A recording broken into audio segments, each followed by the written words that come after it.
बिस्मिल्लाहिर्रहमानिर्रहीम अस्सलामु अलैकुम वरहमतुल्लाहि वबरकातुहू। टाटो बच्चो आज पढ़ो इस माहौल थवो साफ अमुक दोयम पैराग्राफ। तुम करो पेज नंबर 22।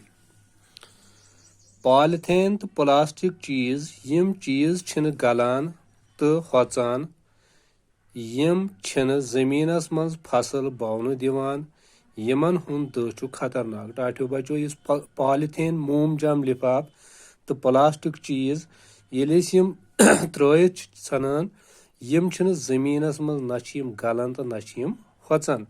नतीज नेरान युस ति फसल अस जमीनस मज ववान बेल ववान कह ति फसल यम छिन तथ दिवान जमीन मज हेर खसन कह। तो बी युहुंद दह यम सात मोमजाम या प्लास्टिक जालन यमो मज दह नेरान यह इंसान सद खतर खतरनाक।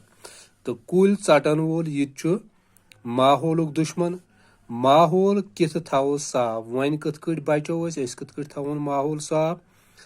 कारखानन तो गाड़ियन हुंद दह करो कम यम मुख्तलिफ किस्म कारखान ये चलान सेर बट या बाकी कारखान या गाड़ यमन हुंद दह यह करो कुन हदस तम कम। पॉलिथीन तो प्लास्टिक चीज करो न इस्तेमाल। टाटो बच्चो युस ति चीज बाजार अनान या दुकानों पे अनान तत पॉलिथीन मज अनान यह पॉलिथीन तो प्लास्टिक यम चीज करो कम इस्तेमाल। वनन करो रच ज्यादा खुद ज्यादा कुल रो बी करो जंगलन रच नेटो ज्यादा खुद ज्यादा कुल यम सद माहौल साफ रोज। आब करो न जाय। टाटो बच्चो त्रेश या आब चवन रन पाकवन खतर बुथ छलन खतर कन्न गरन मज नलक यम नच वच यल थवन तम सह आब गसान जाय सह करो न सह आब जाय।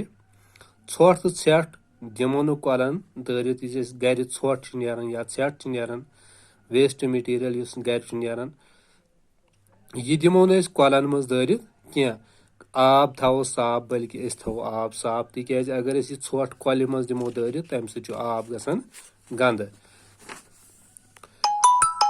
जानवारन करो रच बीम जानवर तिमन करो रच तम सोन ओंद पोक साफ थवान यम जानवर सोन ओंद पोक साफ थवान।